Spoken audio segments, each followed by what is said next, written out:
This time on Norfolk Perspectives, we're going to have an in-depth conversation with the publishers of two of our print publications, Maurice Jones and Brenda Andrews. It's going to be a great conversation, so join us right here on Norfolk Perspectives.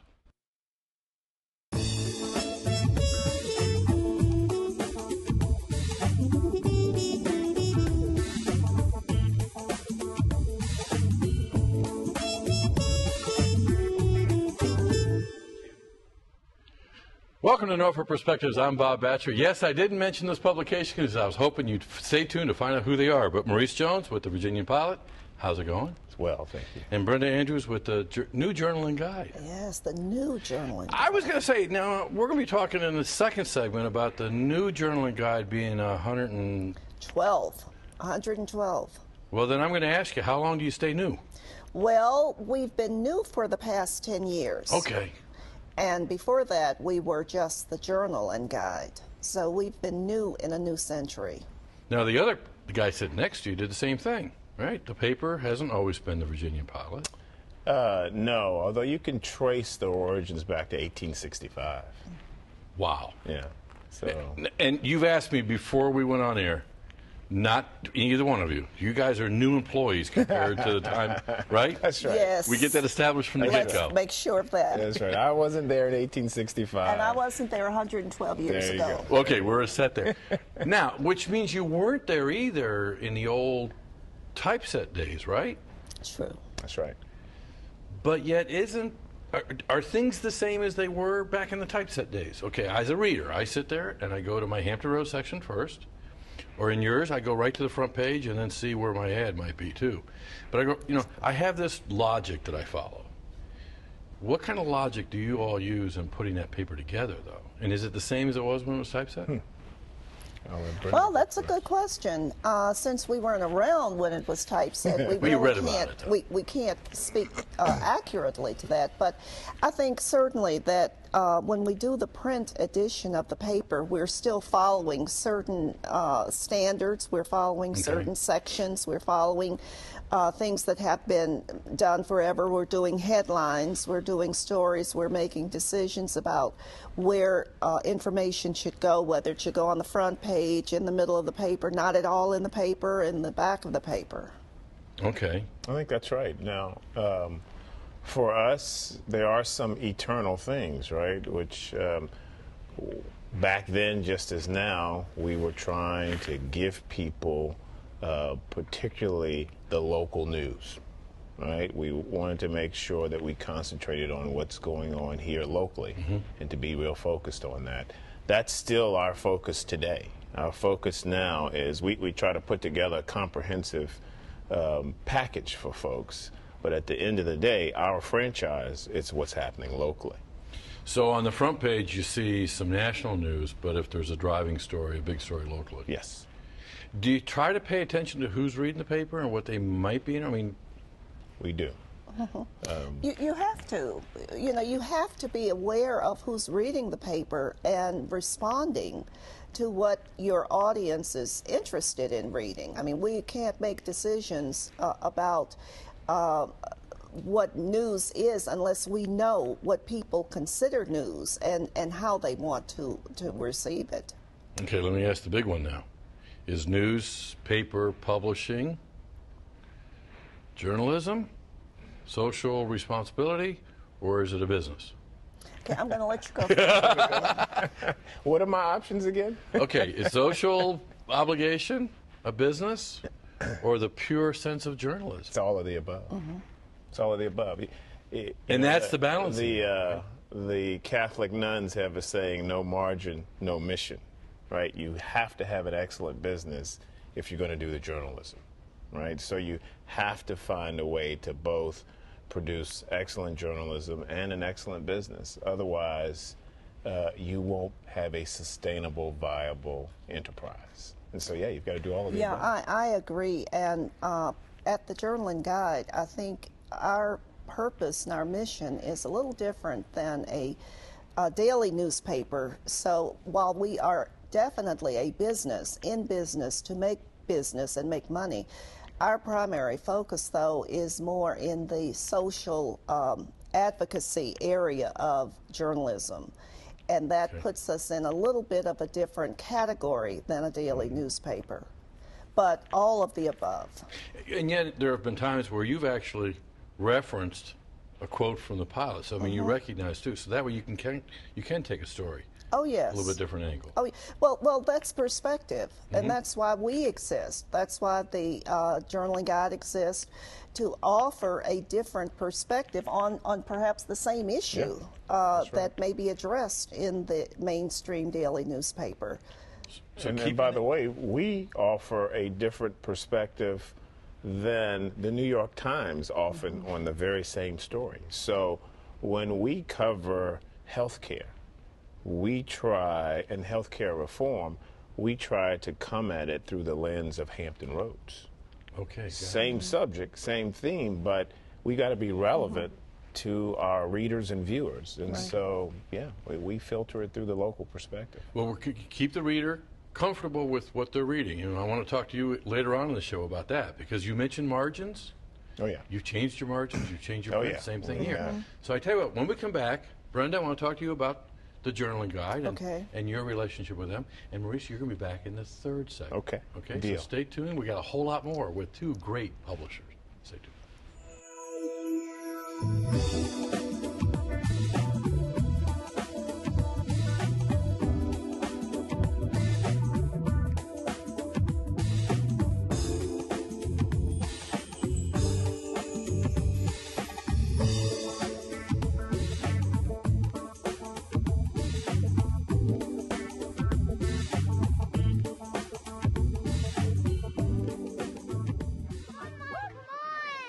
I know, 2 seconds. Hang on, just stand still. Stand still, love. One second. I know. Just I know. Okay, good. Okay, go, go, go.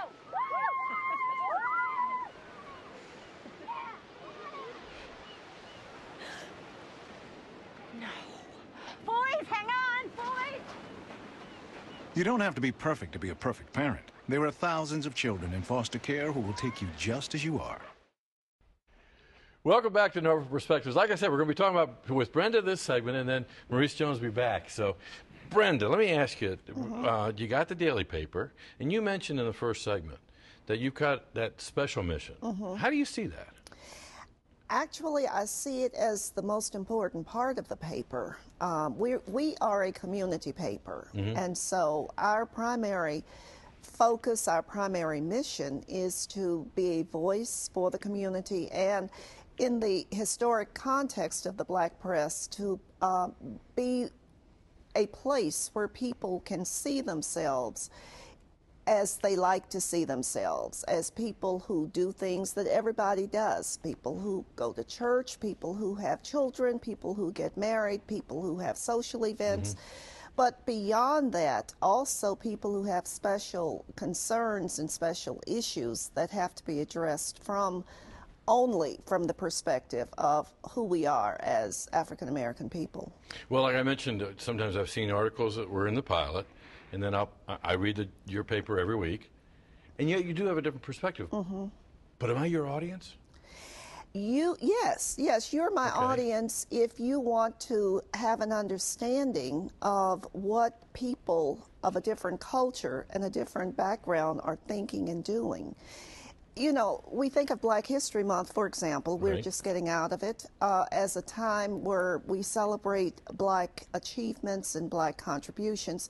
But that's not only for African American people, it's really for all Americans to understand better who we are, how we think, why we think, because I believe that when we become more attuned to each other, to each other's culture, to each other's way of thinking, and to who we are as people outside of the skin, then we begin to see we're really not so different. We have the same concerns, we have the same needs, and once we understand that we have some commonalities, then we can, I think, live in a much more cohesive environment in society. Now, I've got to say, too, one thing I enjoy about reading your paper is you've got some columnists and reporters who I know. I mean, Okay. because they're in the community and they Right. have been in the community for a long Right. time. Is that kind of how you keep your readers' interest, that relationship? Yes, yes. How we, over the years, have, and not only the Journal and Guide, but all community and ethnic newspapers keep their audience is because we talk about people, we put people in there, we use names, we use pictures. You know, the old grip and grin way of shooting a picture Right. is With the very, certificate, Yeah, with usually. the certificate. And I mean, this week coming out, we've got about 5 stories on people who got awards during Black History Month, including Maurice from TCC. And so it's that kind of community achievement that the black press historically has been known for, because we live in a society where oftentimes it's been a different story in some of the other Right, publications. right. Well, I mean, what do you find is what's the most fun that you have as a publisher? I think the most fun I have is seeing the paper come alive from nothingness into Thursday morning when I pick up the paper and there's a front page and a page 2 and different parts of the paper that have been created. You know, communications is a form of creativity. And so when we're communicating and things look well, the color comes out well, and those are things that, for me, are fun, if we can go with fun. Well, I was going to say, I made that comment to somebody the other day about, you're still having fun. So I don't have fun at work. Ooh, okay. Okay, well, so what is the hardest part? The hardest part is those weeks when there is not sufficient advertising to support putting out a newspaper, but continuing to do it because of the commitment and the legacy and the history that this newspaper offers, not only Hampton Roads, but actually the nation. We are the 3rd oldest African American press in the country. And my personal view of African American issues is that a paper or any institution, and the newspaper is an institution that was started in an era and a time when people had hardly anything as far as material supply. And then we come to the 21st century where we have so much. We cannot allow that legacy and that history and the years of sacrifice that have been made to just go down. So you have the same balance as the Pilot does Absolutely. on that advertising, keeping it afloat as a business. Absolutely, keeping it afloat as a business because it is a business. I don't get special relief. I don't get a check from the government.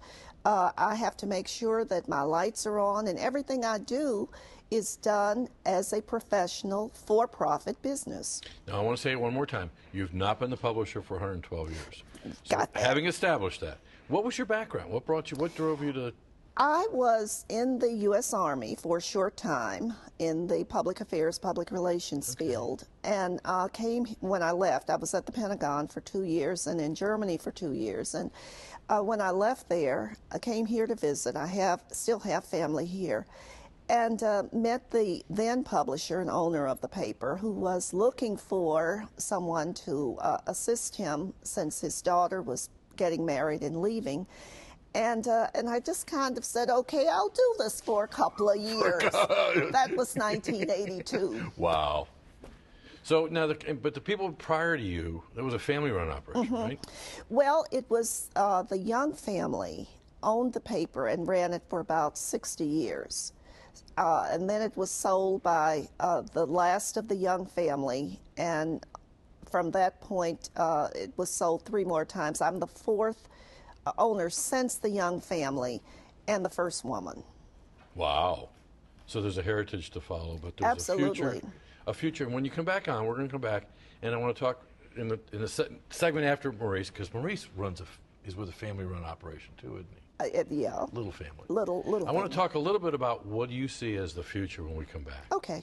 Thanks a lot. Great. When we come back with Maurice Jones.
Welcome back to Nova Perspectives. Yes, Brenda's coming back in the next segment, but I'm here with Maurice. How you doing? You've traded down. I know. You got me on that. Okay, let's talk turkey. Okay. The Virginia Pilot's a little bigger than the Journal and Guide, but you got some of the same issues, don't you? Oh, yeah. Yeah. I think there are common challenges that media companies have around the country now. The biggest of which is we're all battling the recession, right? And in the recession, we're all battling an advertising pie, if you will, that has gotten smaller, at least with respect to the print piece. It has gotten smaller. We're also all battling the fact that competition in the media business has just multiplied, right? And not just print to print. Oh no, when I say competition, you have to include print, digital, broadcast, national players. Competition is much more intense now than it used to be. And we're battling that just like the New Journal and Guide is battling it. Because if you don't battle it, Well, if you don't You battle won't it, be you printing. won't be around in any form. well, and that's significant here too, because I think in reading the paper over the last several years and some of the challenges you've had in your journey as publisher, you were up. I mean, let's talk turkey. Yeah. You had it for sale. Oh, yes, that's true. There wasn't somebody who was jumping in here saying, "I think I'll keep the paper alive." So Well, actually, I wouldn't characterize it that Okay. way. You got to remember, the pilot is part of Landmark. Landmark has much bigger businesses than the pilot. whoa. Okay. Well, let's. So the pilot isn't the one piece of the business that necessarily drove the decision to sell. Right. Okay. Let's use that as a way of going backwards. Okay. By the way, a little while ago, you did that one segment with all the old articles and ads and whatever. It was great. The I Times loved and it. Tidewater, is that? Yeah, I love that. Yeah. We'll but have it some more. tells me that the paper has been around for a long, long time. Yes, the paper Not has. Maurice Jones. That's right, not me. Goes back Batten. Yeah. Oh, yeah. Well, it goes back to Colonel Slover, who was. Whose name is on the new library Yes, downtown. I got that's exactly right. Well, he was Frank Batten Sr.'s uncle, and he raised Frank Batten Sr. Oh, okay. He really is the origins. It is with him that the company Now, started. did he have the morning paper or the afternoon Well, paper? he had both. He had several. What Oh. happened was he bought several newspapers within Hampton Roads, ultimately put them together through a number of acquisitions. The pilot grew out of that, but the first product that he purchased, I think, may have been a paper in Portsmouth, though. Don't quote Okay. me on that. There's a history that has been written that chronicles all of this. Would you say that Frank Batten Sr. was a journalist or a businessman? Frank Batten Sr. was both. You know, he loved journalism. You know, I was blessed. I arrived here in 2006 when Frank Sr. was still alive, and he was my mentor in the company. So I had the big blessing of being able to visit him in his home, and then when he was staying in the senior living facility. And whenever I visited him, the Virginian Pilot was close by. Wow. So he loved the pilot. He loved the journalism, but he also loved business. Remember, he launched the Weather Channel. And when he launched it, 24-hour weather, right? Boy, people who would've thought, huh? Well, people thought at the time that he launched it, well, Yeah, what what's the kind old of man business doing? idea is this? Well, guess who got the last laugh in that one? So he was both. He was an exceptional business person.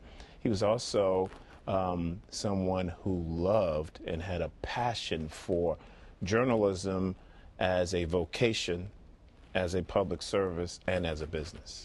Well, let me, and he's been a tremendous, he and his family have been awesome. He and his family, yes. I mean, it's hard. I don't have the vocabulary to really come up with all the accolades that his family deserves for all they've done for the area and continue to do. Well, let's go back. Then let's talk about the accolades that I've heard about Maurice Jones. No, they shouldn't. They're not written down here. I've been told these. But let's roll back from Maurice Jones to what, 2005 then? Okay, yes. Where were you sitting at a desk, and were you thinking of a newspaper? I was not. Okay. Prior to this job, I was in state government, so I worked for Senator Mark Warner, who was then Governor Mark Warner. I was his deputy chief of staff, and I was the commissioner of the State Department of Social Services. Prior to that, I worked in a foundation in the Washington, D.C. area that focused on providing grants and other assistance to nonprofits serving children at risk of not succeeding in school. Prior to that, I was a public servant in the U.S. Treasury Department. Wow. Prior to that, I practiced law. Wow. Whoa. I practiced law in Richmond for 3 years. Now, some would say once a lawyer, always a lawyer. But I'm a reforming lawyer. There you go. So that whole public arena, though, you're used to. But, I mean, you've got editors that edit. Oh, yes. So yeah, you wouldn't want me editing. Is most of your time spent then on the business publishing side of the paper then? You know, it's I spend most of my time. I look at my job as coach, right? I am trying to be a resource to my team, and my team includes certainly the journalists, but it also includes the folks who are distributing the paper, the folks who are getting ads in the paper, people who are working online. We have niche businesses like Inside Business and Flagship. My job is to try to make sure I've got the best people in the right places, number one, that I'm doing all I can to enable them to be the best they can be, that I'm spending a lot of time hearing from readers and from advertisers how we're serving them, and that I'm spending a fair amount of time trying to give people a sense of what we are striving to do on the business side and the journalism side, both the public and internal. I've heard from both you and Brendan. I want to have Brenda back on to talk about that whole concept of serving the reader and how you continue to do it into the future. Okay. So we come back. Great. Brenda's coming back on the sofa. Stay tuned for more.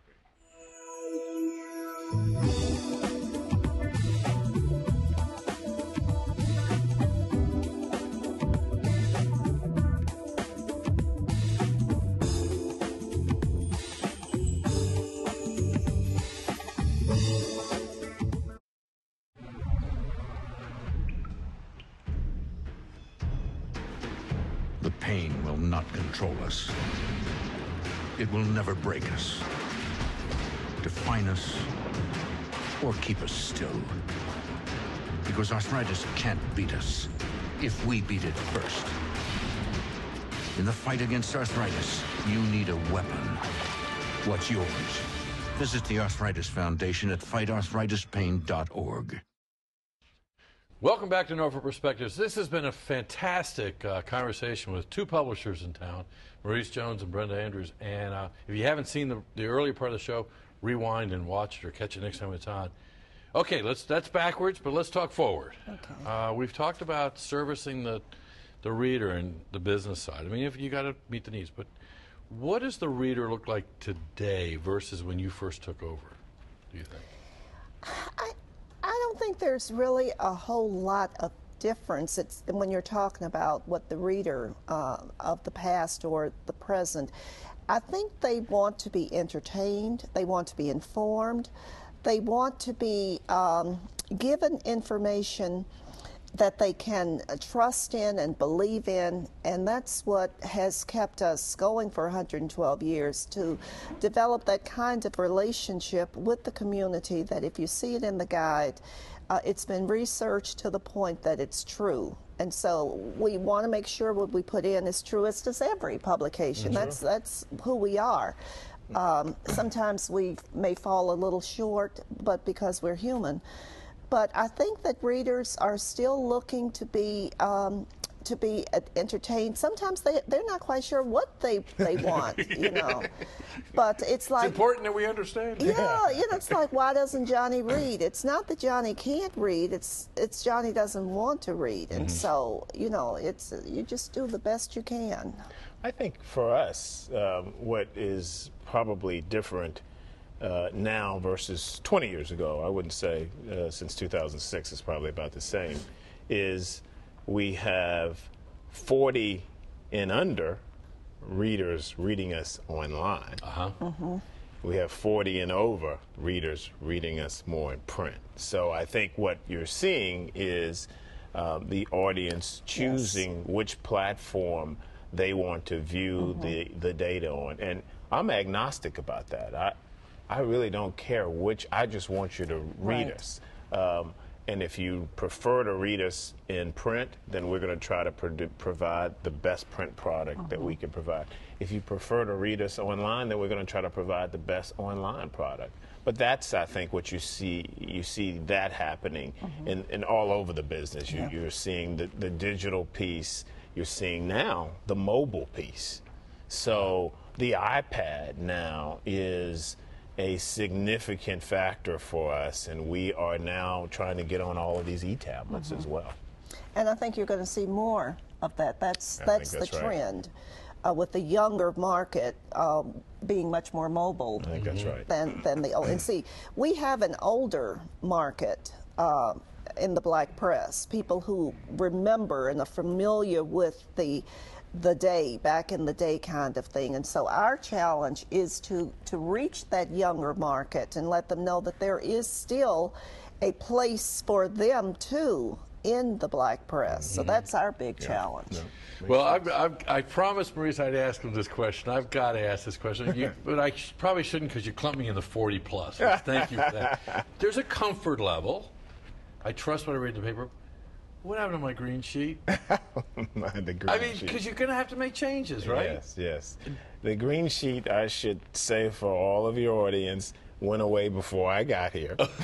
Okay. However, you know, the green sheet was a product of both declining demand, right, and the fact that there is, and now there are, several substitutes that are just as powerful. Namely, you can click on the guide. They're on the remote Right. control. Yeah. And I think that's really, is that your biggest challenge for the future? Is that keeping up with the technology that's available? You know, I'll let Brenda say that. I don't know. I think yes. I think that is a big challenge, and that's because that's where we're going. I mean, technology every week practically, it seems there's something new, some new something, and so I would say that's a big challenge. And I would say that it is also a wonderful opportunity. Oh heavens, yes. Right, so it's a challenge, but for us, it's also a wonderful opportunity. You know, the biggest challenge, it's hard. There are several challenges, but the biggest challenge that we are battling is still the business model. It's how we find a more balanced way of keeping the product or products alive and well and healthy. What has happened is newspapers for the longest time relied really on 3 areas for money: recruitment advertising, automobile advertising, and real estate advertising. Guess what took a really hard hit in the recession? All 3 of those. That's right. Well, so the challenge is not losing any of that stuff. We want to keep all of that, but we have to find more ways to make money so that the business side has more balance to it. And that's the journey we've been on for So you quite some brought me time. right back to where we started. Is it journalism or is it business? It's a balance. Hey, guess what? They're telling me we're out of time. But as with you all, this used to only be available on Cox Cable 48.